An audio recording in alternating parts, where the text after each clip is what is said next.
What's up, guys? Welcome back to the channel. I'm on my way to Hre. It's their open house. Usually this is a pretty massive event, and right now I'm inside of the R. It may be hard to hear me right now because this car is just so loud and the road gets real bumpy sometimes. When I got this car, I knew it was a track car, and honestly, for being a track-focused vehicle, I feel like it's completely tame on the street. It's so easy to drive. I am just so sick of this weather. It's raining again. The sad part about it is that I just washed this car this morning. Completely washed and cleaned everything about it, and I never checked the weather, and now look at this, guys. This is so unfortunate, but for those of you who say I don't drive the 350R in the rain, I'm proving you guys wrong today.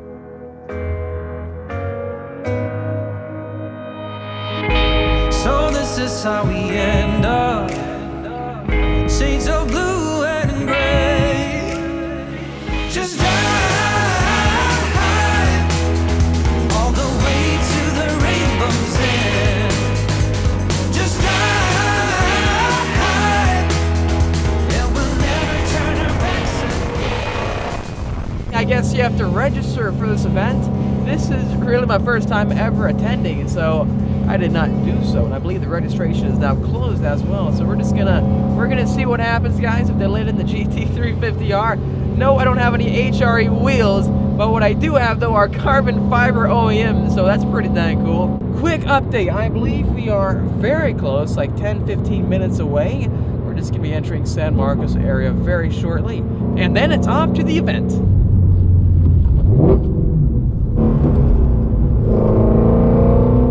Someone was showing off, probably. Man, they've got this thing on lockdown, guys. There's cops absolutely everywhere. Oh god, these bumps are massive, guys. Hey, they're gonna be checking tickets up here. How you doing? Boss. So, this Michelin car, or for the booth, or just park? This is part of Michelin, yeah. But I'm just gonna go in the normal parking today. Okay. And then... So what we're gonna do is second row to your left. You're gonna have two guys out there with flags directing you. Sounds good. Right, Just man. keep following. Got it. Yeah. Guys, they think that I have a Michelin car or something like that. Okay, guys, so here we are at the Hre Open House. Check this out, guys. The same color combo as my GT500 was before it became a Super Snake. The same black on black. And the same wheels I used to have, everything. So about 3 years ago or so, this is exactly what my car looked like. And then I sent it out to Shelby American in Las Vegas. Next thing you know, it looks exactly like how you guys see it on the channel right now.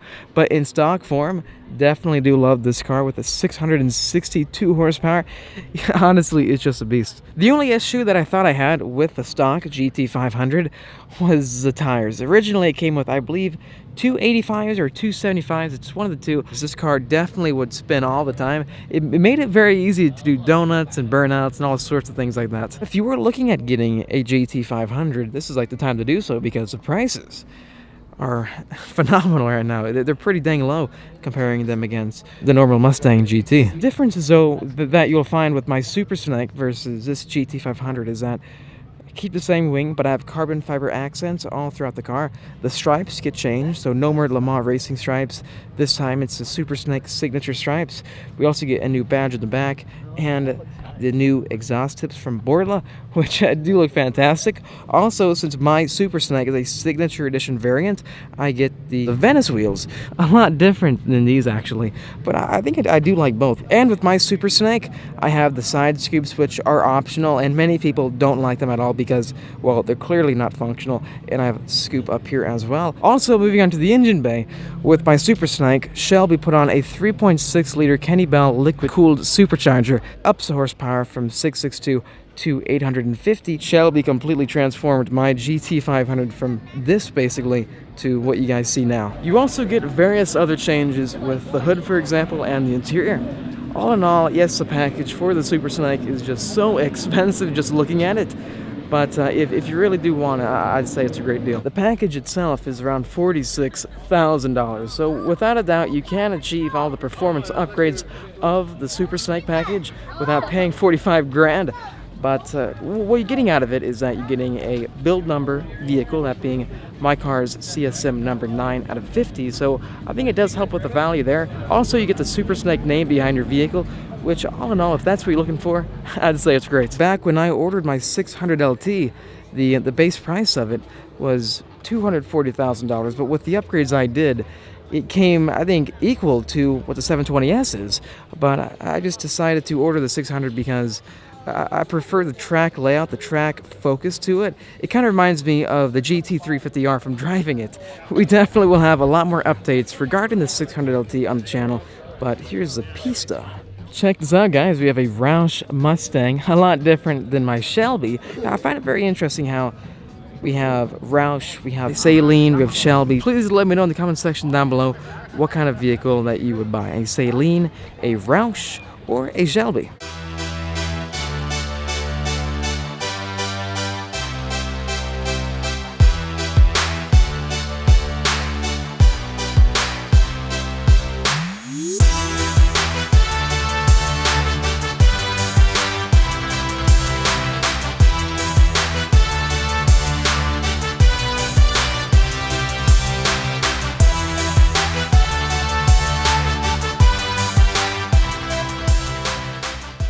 I just sort of showed up, and the reason I got let in was because they thought I was with Michelin. Because as you guys know, we have the Michelin name on either side of the GT350R. So because of that, they asked me, "You're with Michelin, right?" And I'm all like, yep.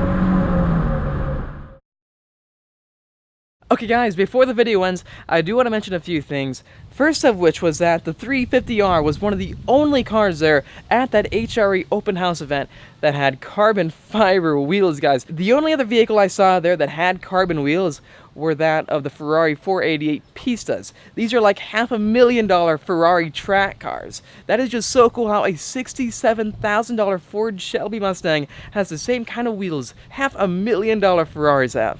I do see a lot of GT350R owners taking off their carbon wheels when they get their car. Personally, I never did that because when I look at the R, I feel as if the carbon wheels help make it what it is. So because of that reason, I've always kept them on. In all reality, I couldn't imagine damaging those carbon wheels. That would just tear me up. So I completely understand why people take off those wheels. Also, I did mention the McLaren 600 LT. It's been a long time, I think, since I've talked about that car on this channel. But stay tuned for the next video because I'll be traveling all the way out to the McLaren dealership to take a look at the car. It should be very exciting. And also in that video, I'll give you guys a much more in-depth update about the car. Just thinking about it, it's been such a long time since I've driven the 600. The last time I drove it was back in, I think, November of last year. I took it onto the racetrack. It handles so good. It reminded me of the GT350R, the track focus, the track vibe of it. It's a really fun car. And I almost forgot, guys. I want to give you guys a huge thank you for all of the incredible support you've shown me through that last video with the GT500 Super Snake. You guys made so many great points. For example, the 2013 and 2014 GT500s were the last GT500s that Carroll Shelby ever worked on. He actually worked in the development phase of the 2013 and 14 GT500s. That's just so cool. I don't think there will ever be another Shelby GT500 like the S197 variants because they're not just stick shift vehicles, they also don't have independent rear suspension. That makes them so different than your S550 Mustangs that I think it makes it pretty sought after. Anyways guys, thanks for watching this video. If you liked it, make sure to let me know in the comment section down below. Also hit that like button. It really does help me out.